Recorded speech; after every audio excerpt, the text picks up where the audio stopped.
Welcome back, baseball family, to another episode of the Baseball Together podcast. This week, all of the current events are wrapped up into an ALCS, NLCS recap and a preview of the World Series, which is happening now.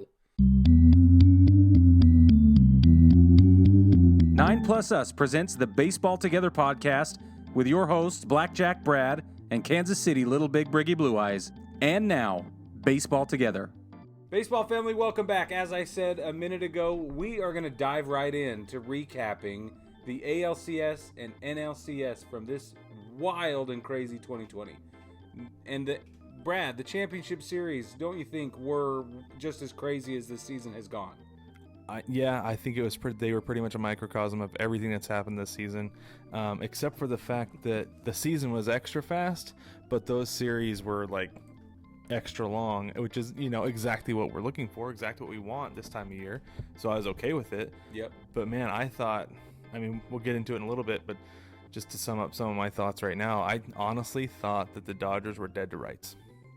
Just gonna say it. So how could you not? I'm sure it wasn't the only one, but man, should we start with the NLCS? Yes, let's start with the NLCS. Okay.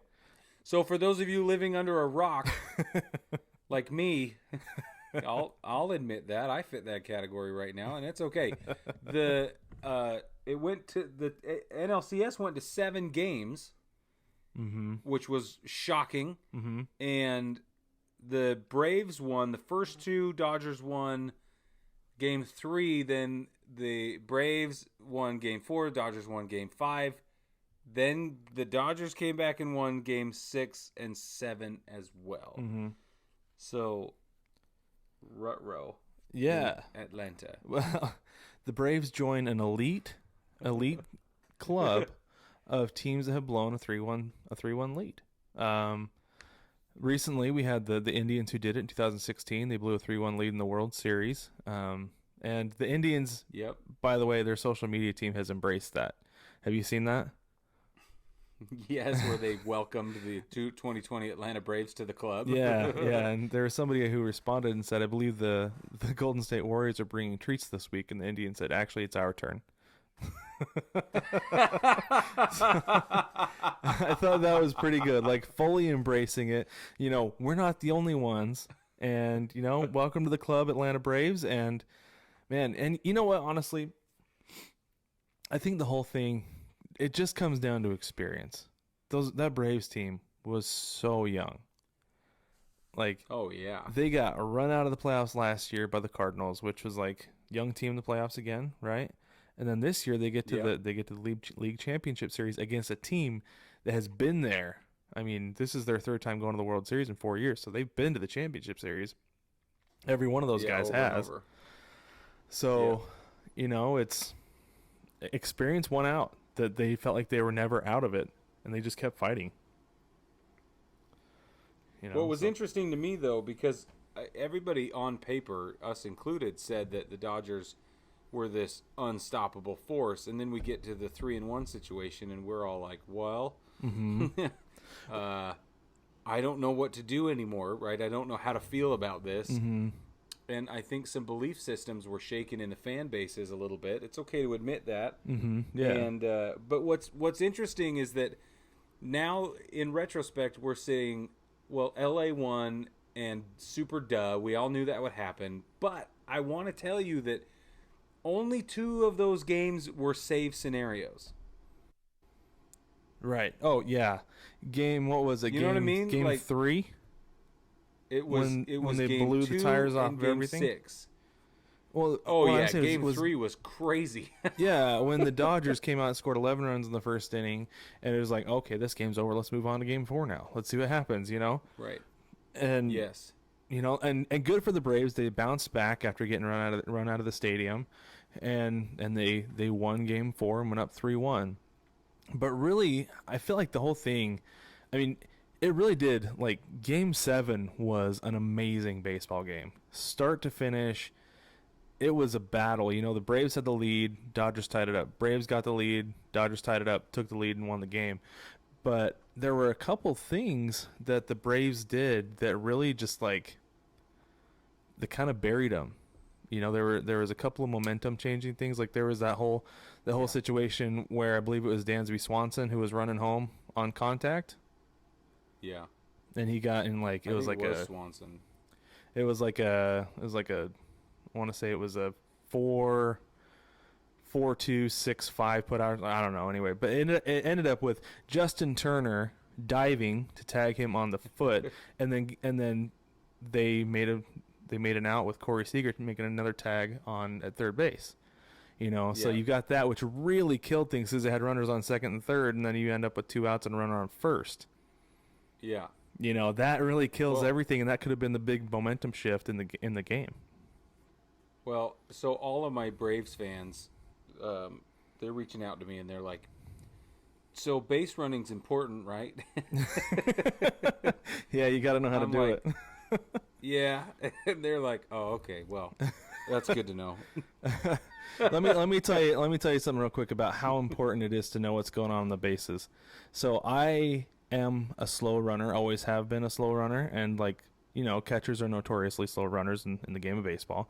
So it was never expected of me to be very fast. But I figured I could make up for a lack of speed by knowing the situation, knowing exactly what's happening on the base paths, and outsmarting the defense a little bit. And on my high school team, I actually got put in a few times as a pinch runner because of that. You know, and I was shocked every single time, to be honest with you. Like every time my coach was like, corner row, grab a helmet, go out on first base. I'm like, you sure? Like, he's way faster than I am, you know. So there is something to be said with smart base running. And if you're just, I mean, I understand you've got the contact play on, but at the same time, you've got to read the situation and know what's going on.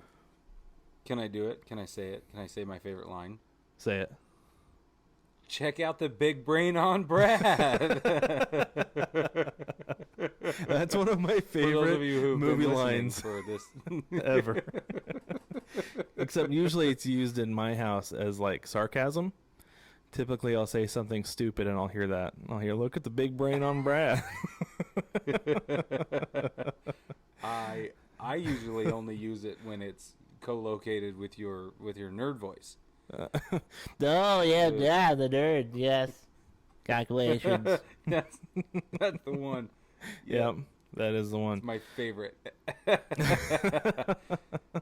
No, the series. So back to the NLCS, it was. Was it heartbreaking for you? That's the real question. Like, are we gonna call it heartbreaking or something else? What do you think? Honestly, like, that series I didn't really care who won. I mean, if I was a Braves fan, yes, I would be absolutely heartbroken, 100%. Because, like we said, you go up 3-1, you have 3 chances to win. You know, they had games 5, 6, and 7 to close it out, but they couldn't do it. It's like, what's going on? Who is it? Is it the front office? Because we know how much of a role the front office has in every decision that's made in the game now. Is it the manager not making good in-game decisions? Are the players, you know, like, was the moment too big for them? You know, I feel like I would have a lot of questions as a Braves fan going forward, you know, and maybe you just chalk it up, like I said, to inexperience in the moment. And the Dodgers were more experienced. They won the game with defense and timely hitting. I mean, that Cody Bellinger home run last night, I mean, in Game 7, that was unreal. It's one of those ones where it was quiet enough at Globe Life that you heard it and knew it was gone immediately. You know? Like, there were fans there and everything, which is awesome, but at the same time, it was still quiet enough that you heard it like, oh yeah, Dodgers are up 4-3. You know? Yeah. Well, but we can't go without speaking on Mookie Betts as well and his just crazy, incredible defensive performance. Mm-hmm. Yeah, I mean, so the guy's a freak. He just is a freak. I mean, he robbed extra bases at the wall. He robbed a home run, and you watch those in replay, and it's like, and he flinches so hard when he's about to hit the wall that it's almost like it's a good thing he knows exactly what ball's coming down, or there's no chance he's catching it because his eyes are closed. Yeah, that's exactly right. None of that watching the ball into the mitt because he's bracing for impact.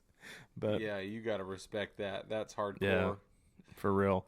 But, yeah, it's like I said, good defense, timely hitting for the Dodgers. It's gonna win for you every time. I don't know. Yep. And then I mean experience too, because you've got to be able to come through in those moments. I mean Corey Seager. Let's talk about Corey Seager for a minute. Yeah. Let's. So me being a Mariners fan, I'm a big fan of Corey's brother. Corey's brother. Yes. Yes, his own self-proclaimed nickname, Kyle Seager. Yeah, but that's no, the best. Corey Seager's an amazing player, and he's still young too. Yeah. I cannot believe how good he is when he's so young. 5 home runs in the series. Yep.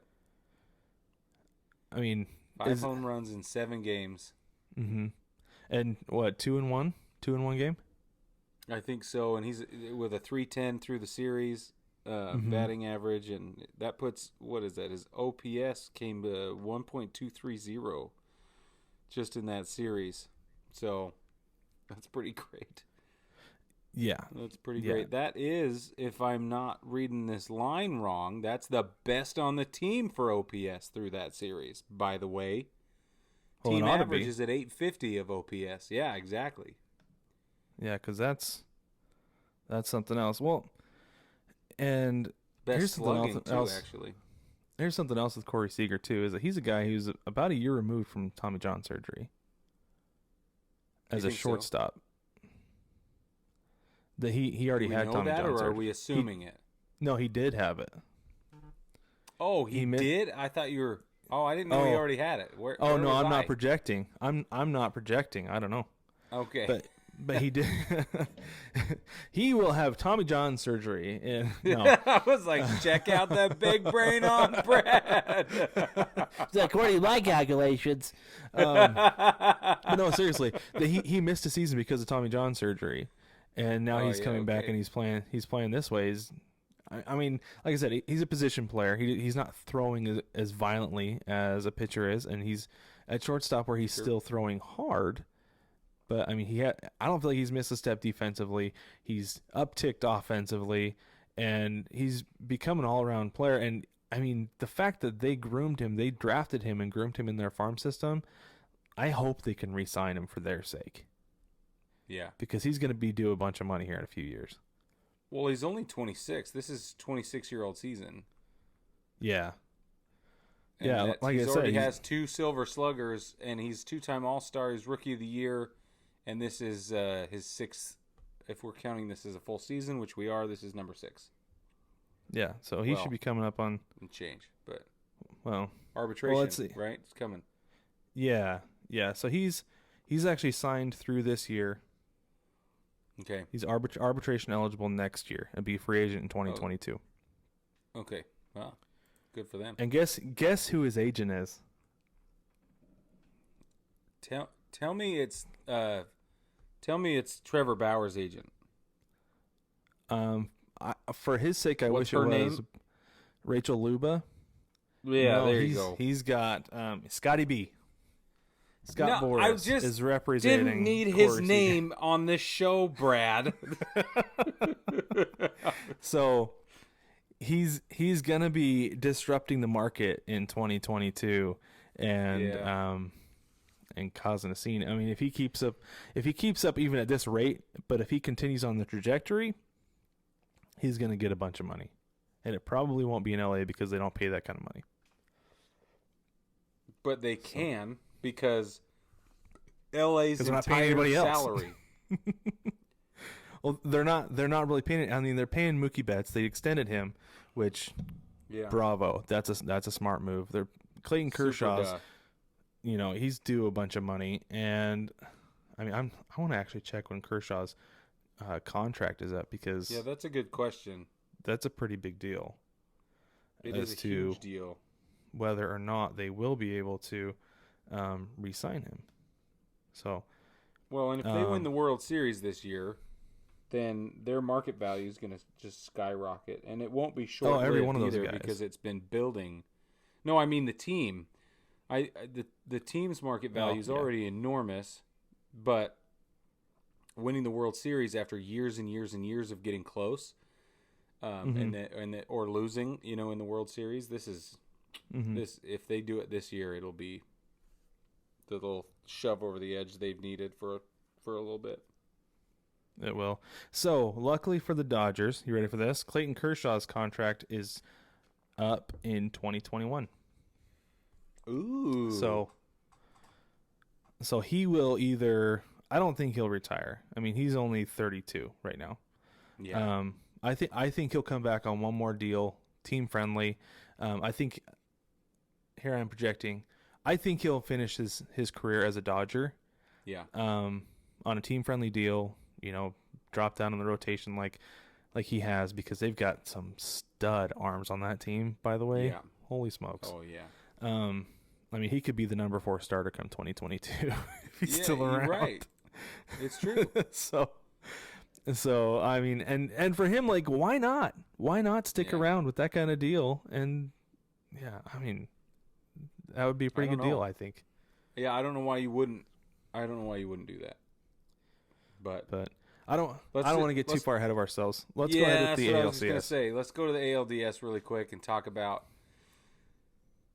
the glorious, the Astros.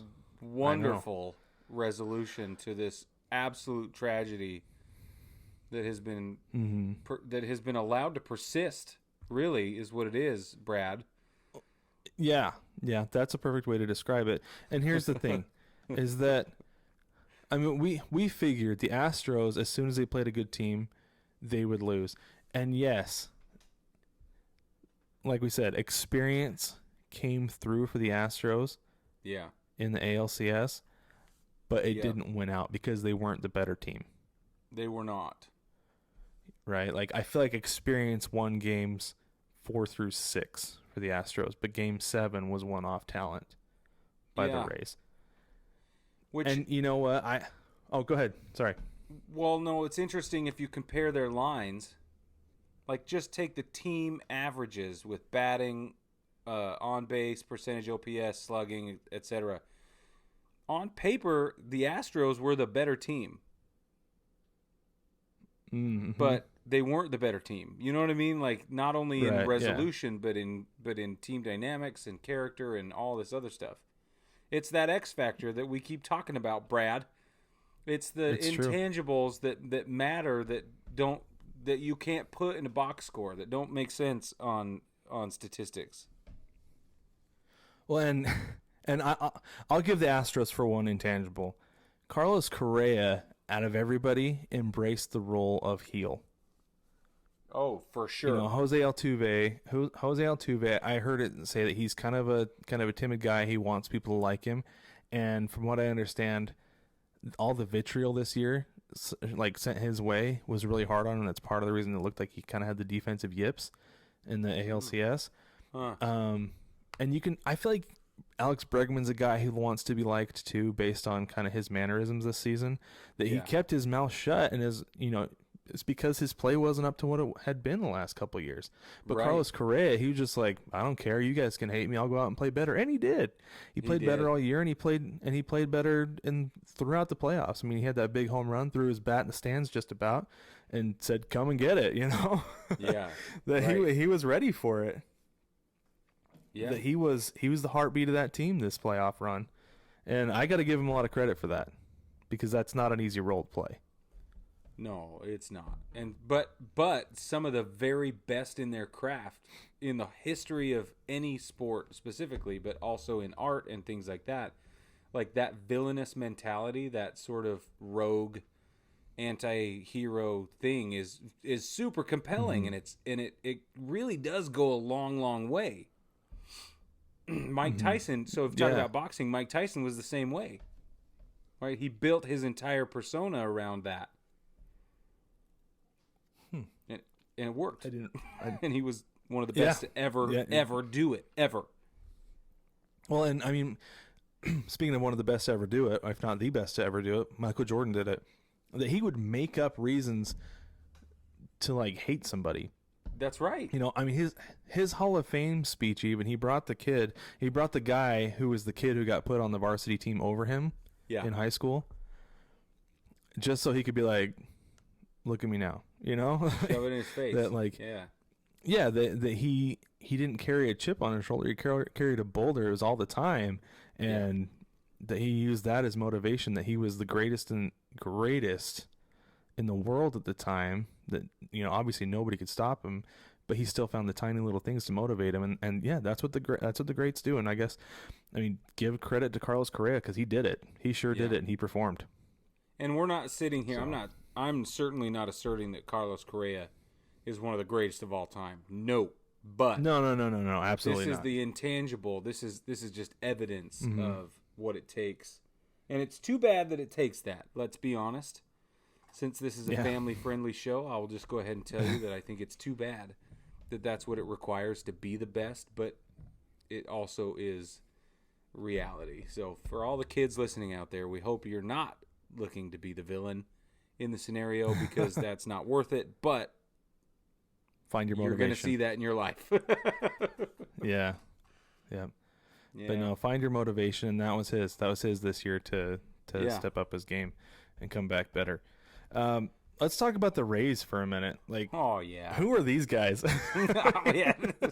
I couldn't even say Randy Arozarena last week because I was like, who's this rookie? And now he's the ALCS MVP. And, every time he came up, here he is. Here's the guy who's going to hit a home run because he always does. No, he's so exciting. He is. I love rookies who come up with the energy and they come up energized. That's part of the reason I'm such a big Kyle Lewis fan because he came up and he energized the clubhouse, energized the dugout, and did a lot for that team. Rookie of the year, by the way.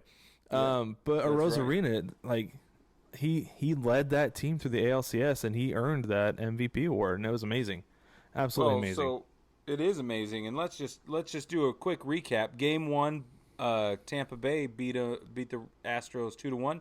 Game 2, Tampa Bay won 4-2. Game 3, Tampa Bay won 5-2. Then the wheels come off because Game 4, Game 5, and Game 6 were all taken by Houston in a 4-3, 4-3, 7-4 respectively, and then Game 7, the rubber game, it came down to it. Tampa Bay won 4-2. And my goodness. Yeah. Look at those lines, though, and the pitching in that series. That's what I was going to say. Absolutely unreal. And granted, the Rays are not a good offensive team. They rely heavily on that pitching. But, man, that Rays pitching is unreal. To slow down that Astros offense that kind of knocked around the A's, knocked around the Twins, who aren't great when it comes to pitching, but knocked them around. They held them to 3, 8, 11. Oh, wait, sorry, I'm looking at the wrong line there. 3, 5. Please hold. What are you they scored looking for? 7. I was trying to look for. I was trying to do some quick math, but I don't add well under pressure. So the fact that they only scored 7 runs at the most, and then they were held to 1, 2, 2, 3. Oh, it was 1, 2, 2, 4, 4, and 2 in every other game. That's pretty good. Typically, you're going to win every one of those games in today's baseball. Right, with the run differential. You're talking about run differential. Well, I'm just talking about the number of runs that the Astros scored in all those games. Game 6 they scored 7. That was the outlier, but they didn't score more than 4 in any of the other games. And typically, if that's the case in today's baseball, you're going to win all 6 of those games. If you can hold your opponent to 4. Yeah. Yeah. Yeah, it's not uncommon. It's not uncommon. No, it's not. You average 5 runs a game, exactly right. Well, so the Tampa Bay's pitching, the ERA just through the ALCS was a 3.08, and that's not bad if you took Shane McClanahan out of it with his 16.2 ERA through the series, it would go way down. Yeah, it's guy. pretty crazy. And you know what? I said it last year. I said this last year when the Rays had one of the top pitching staffs, if not the top. I think the top pitching staff partway through the season and then in the 2019 season. Yeah. I gave a lot of that credit to Mike Zunino because that guy is a fantastic catcher. He works well with pitchers. Yep. He knows how to work with pitchers. Not great offensively, even though he was like strangely very good in the ALCS. But his value comes to managing pitching staffs, managing innings. Like he's a quarterback behind the plate. Truly, he's very, very good back there. He's like the Peyton Manning of catchers or something. I don't know. He's not very good offensively. So does he bark his calls like that too? It sure Just looks kidding. like it sometimes. That was a terrible joke, but but no, he is very confident like that though. He's not afraid. He's not afraid to go out and tell the pitcher what needs to be done. He's not afraid to bark at umpires. Right. Like, I've seen him get thrown out of the game several times for backing up his pitchers, and I'm like, kind of need you, but I get it, you know. Right. So, whoops, but yeah, thanks. He's not... Yeah, exactly. But no, I feel like he's got a lot to do with that. I mean, I know you've got guys like Blake Snell and Tyler Glass now who are incredible, but I think he's done a lot with the rest of that pitching staff to help those guys improve. I agree. You know what kills me about the Tampa's pitching staff is all of the sidearm and these non-traditional release points and stuff like that. Every time I watch Tampa Bay, I'm like, wow, this is a snapshot, very likely a snapshot into the future of Major League pitching, where a pitching staff is dominated by submarine pitchers and sidearm pitchers and stuff. And I know this is not terribly uncommon throughout the league right now, but it's interesting to see it happen so much all at once on one team that is making a successful run up until now, and with a dynamic staff and being very, very effective. Well, I think that the front office understands the value of having those guys in your bullpen, because you can come in and have them get three outs for you, and then they're good. Yeah. You know, because it's those deliveries. They're typically guys who have had to change up their delivery because they're not great over the top. Yep. So they've got to bring a different look, and so understanding the value of somebody who just brings a different look, like I hand that to the Rays, the fact that they brought on multiple guys, because usually you only see one sidearm or submarine guy in a bullpen. That's right. Two, but the fact two that they have multiple, and at that right and left, if you're going to do two, just because then it's completely different. Yes. But no, I hand it to the Rays front office for understanding the value of that and for bringing it in, because if you can, like I said, get one guy to come in, throw one inning, get another guy to come in, throw one inning. I mean, there's two. You bring in your closer, that's 7, 8, 9 innings right there. Yeah, exactly. And they have and if your starter can go 6, they have the starters that can do that. Yeah, exactly. Yep. Yeah. Especially in Tyler. Pretty Glass well put now. together team. Yeah. Like, Just saying. I love watching that guy pitch. I do too. He's great. He's awesome. I like him a lot. Yeah. I do want to say something real quick though about Charlie Morton winning Game 7 for the Rays. It was brought to our attention that, you know, we were dancing and celebrating via gifts in the Facebook group, and somebody said, "You guys are celebrating a win for a guy who, by your definition, is a cheater." Right? Because he was on the 2017 Astros team. Right. So, you know, we could say that he was a cheater by not turning in basically not turning in the offense, right. You know, turning in the guys who were cheating. Yeah. But I mean, I've always hated the Astros, so anytime they lose, I'm happy. I've hated them ever since they came to the AL West. I just want to get that out there. Yeah, you do. The cheating or no cheating, I'm gonna celebrate like the Wicked Witch just died. So, Ding. so yeah. That's what happens around here when the Astros lose. That's really funny, but but that's the kind of context that is important, and it's easy to lose sight of it. I mean, this is just another example of how baseball is. We always talk about how baseball is obsessed with its own history, but that is selective. I mean, we really are a very casual group when it comes to what we do and don't like about the doctrine. You know, it's like, well, that doesn't work for me this week. Well, it's easy to forget the greenies of the 60s and 70s, and then condemn the steroids, and then condemn the cheater, you know, so it's exactly definitely right. Selective based on who you are, who you cheer for, and what you want to remember. Yeah. But that's why what history book isn't, let's be real. Yeah. Well said. And with that, Brad has a special announcement for us, and then we'll switch over, take a break, and go back to talk about the World Series a little bit. I do. Baseball family, I'm excited to announce a new partnership that we have.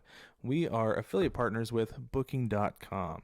So we got the holiday season coming up, and then after that, not long after that, it's going to be spring training. So book your trips on Booking.com. There's going to be a link down in the doobly-doo. Follow that link to go book your trips, your hotels, flights, rental cars, whatever you need to get for your next trip, your next vacation.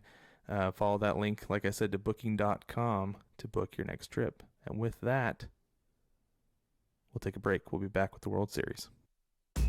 No matter which ballpark you're at, you want to rep your team.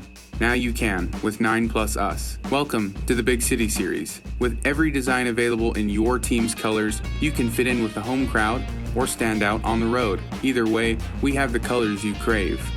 Shop the Big City Series and find designs that rep your favorite baseball podcast, cheer from the cheap seats, and much more. Shop the Big City Series only at 9plusus.com.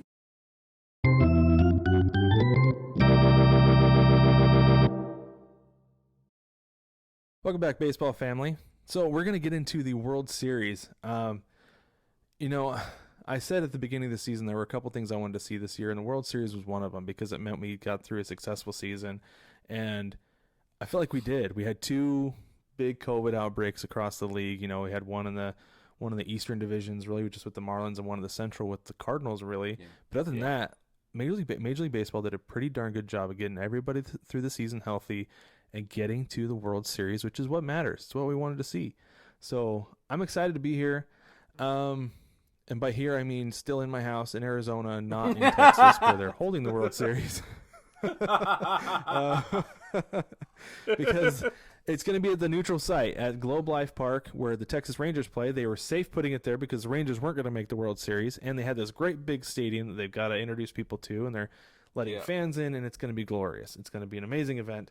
But one thing that's different from the championship series into the World Series is there's actually going to be days off. It's not going to be 7 days straight, and I think that will be good for both teams because honestly, Brig, I thought with no days off in the ALCS, I was like, I wouldn't be surprised if the Astros came back and won this. The Rays do not have a day to come back and regroup. A day off. Yeah. Because I think if there'd been a day off in the ALCS, that series would have been over in 6 games. But because there were no days off, that they went 7, and then finally the Rays came through. But there's going to be days off, so it's going to be like a regularly scheduled World Series. It's going to be good for both teams, and I think we'll get a better series because of it. I 100% agree with you, but I will also say that all of the series leading up to this that have had no breaks are better than they've ever been. It's true. Like you said, those were 2 of the best championship series we've ever seen, at least that I can remember seeing. Like the fact that we had 2 Game 7s in one postseason, that's amazing. Yeah, it is amazing, truly. But I think I wouldn't be surprised if this went 7 games. No, me neither. And I think if it does, we'll have a better Game 7 because of the days off. Because starting pitchers will be rested, and we can see guys come in at the end of the game like we typically do with Game 7, unless you're the Astros and you leave Garrett Cole out in the bullpen. But that's a whole different thing. But yeah, I think we'll have more guys rested, and we'll have a more competitive series. No, I 100% agree with that, and it's almost like you deserve it, right? Like, yeah, with the dynamic they created with the no games off, they are deserving. Mm-hmm. And then it's definitely like the reward. It feels like the KBO, the way they do it with the seed system. Mm-hmm. It's like, no, you don't have to play, right? You just the Mortal Kombat ladder. Yeah, get some days off, get some rest. So this feels more authentic, competitively. It feels like a greater level of merit is at play, and there's less of that and in boxing they call it like the puncher's chance, right? That lucky shot. Yeah, you just happen to slip into the wrong jab or whatever, and now you're eating canvas. But It's like you don't have that situation in the way that we've had this formatted, and that to me that's the best.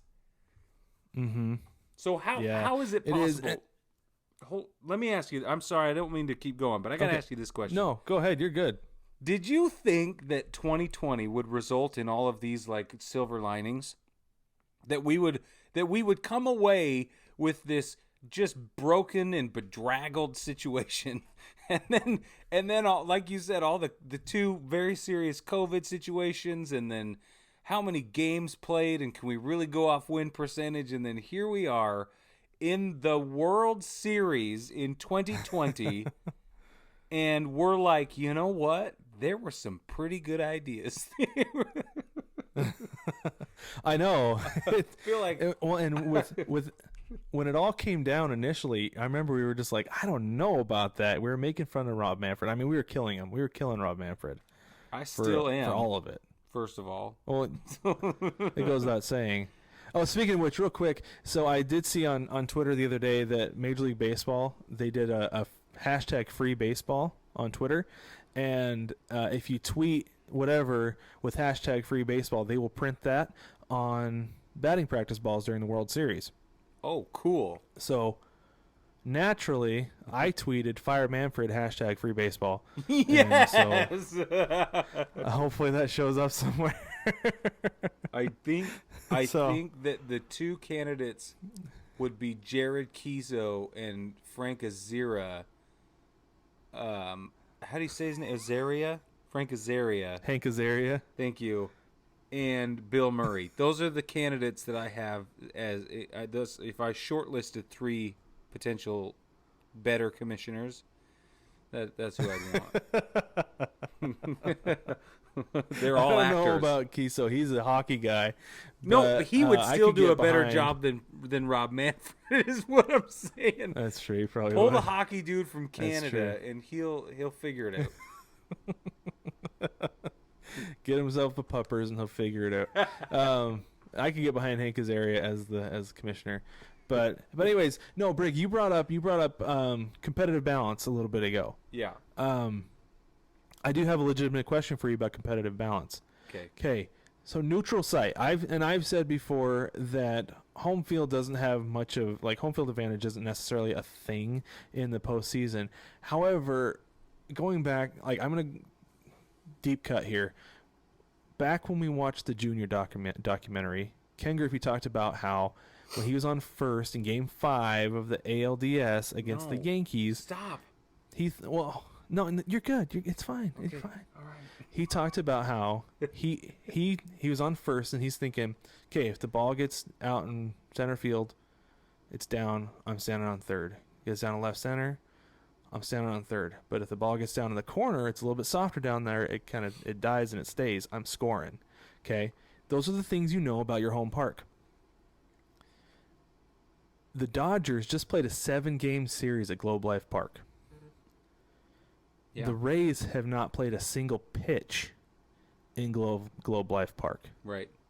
Do you think the Dodgers have somewhat of a home field advantage playing at Globe Life Park during the World Series? Like, they know the sight lines, they know the outfielders know the outfield better, the infielders know the distance to the dugout and in foul territory a little bit better. They know they can see the fly ball. They're more familiar with the fly ball coming down against the roof. If the roof is closed, they can judge that a little bit better. Do you think that the Dodgers have somewhat of an advantage there? I have 2 responses to this whole scenario you've created. Okay. The first is, why you gotta find a way? I mean, find a way to bring up my dark spot every single chance you get. I swear you sit there and you're like, all right, look. It's like you're playing scenarios on first base. You're like, all right, given the situation here, I'll probably get caught depending on. Okay, so the hit and run is on, so that means I gotta go. And you find a way to bring up that stupid game, and not just that game, but that one situation, Brad. It's because I have 3 great memories of the Mariners winning And that I have to call back to him every chance I get. That's why. gosh. You just happen to be. It's collateral damage, Brig. That's all it is. I don't think so. Collateral damage. It doesn't feel that way. That feels like a lie, Brad. It feels like there are no other people in your life that you just love to poke at this with. And that's fine. I don't have a platform to poke and prod anybody else. Look, I'm willing to be that for you. I'm just saying it happens a lot, okay? It's true. It does happen a lot. I'll give you Okay. that. All right. I'll put a Band-Aid on that and walk away for a minute. Here but to your point, yes, I do think the Dodgers have a leg up. I think that they understand the sun and the shade. They understand all the things you listed. It's going to give them an advantage. It can't help but do that. Like, it's impossible to ignore. Mm-hmm. Yeah, and I thought, because I kind of had that realization partway through the series, I was like, wait a minute, they're playing in Arlington. They should be playing in Houston. They should have played the NLCS in Houston at Minute Maid and then made Globe Life a true neutral site. Yeah. It's not. You're right. It's not. I hadn't thought about it that way, but that's exactly right.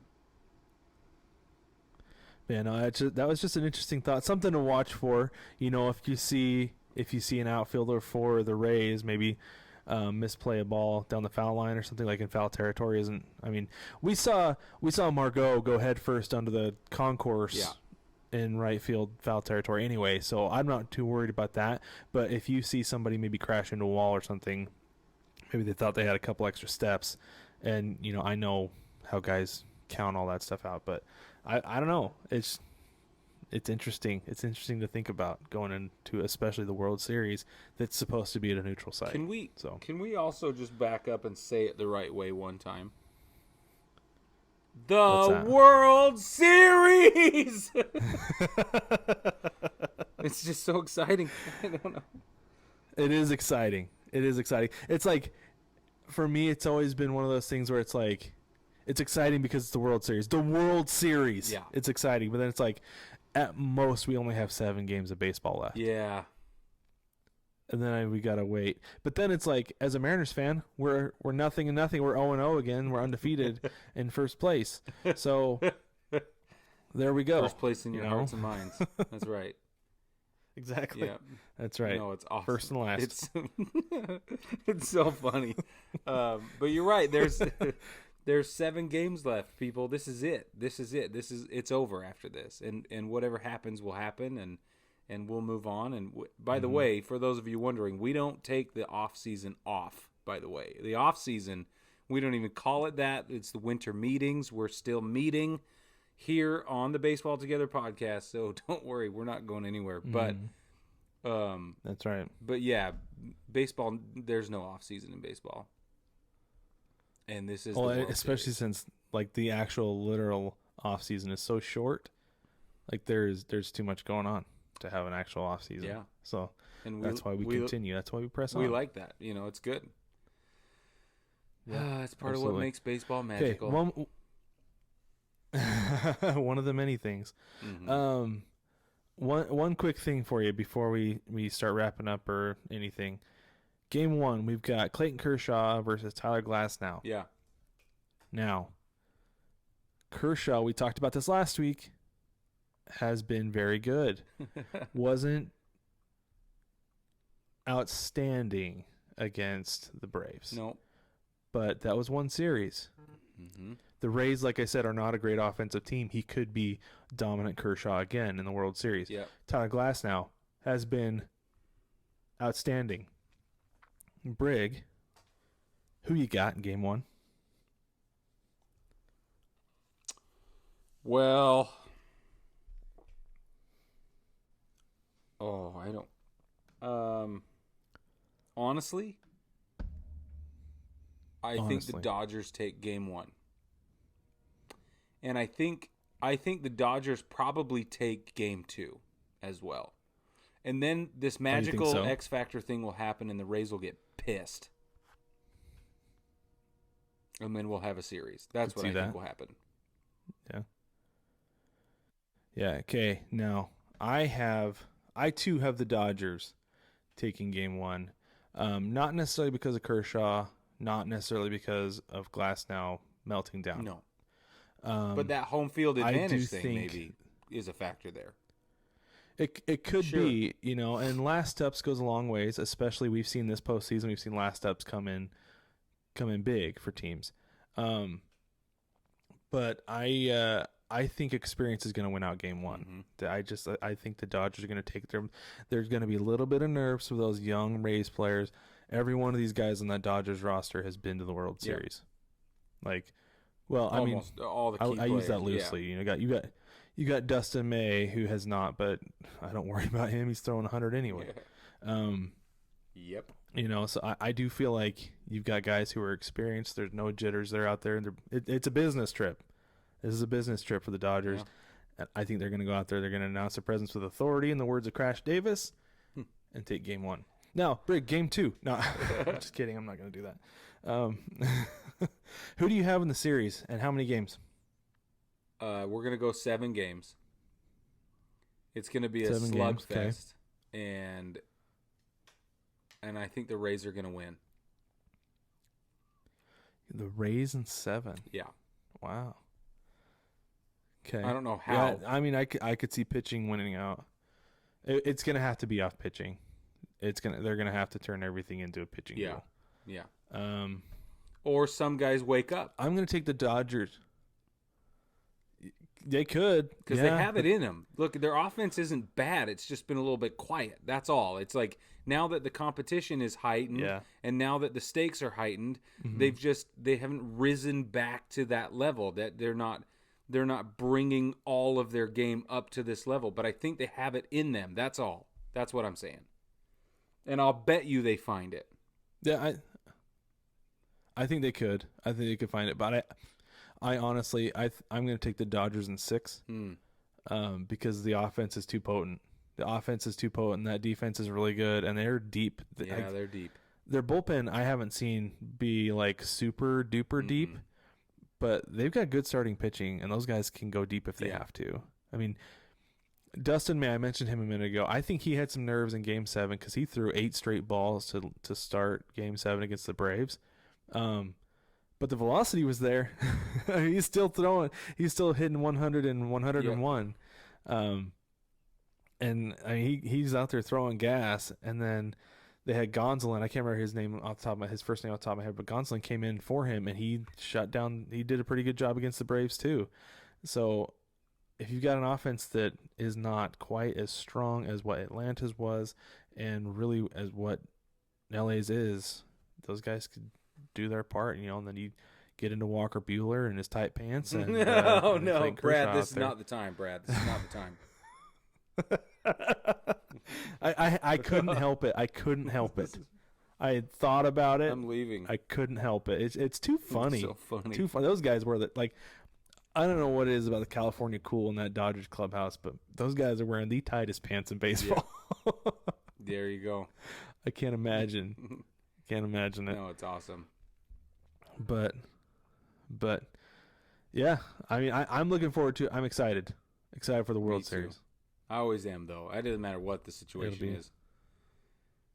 I love it. Yeah, it could be the Yankees and the Mets, and I'd still watch. Well, because I could not be farther removed from those two teams. Excuse me.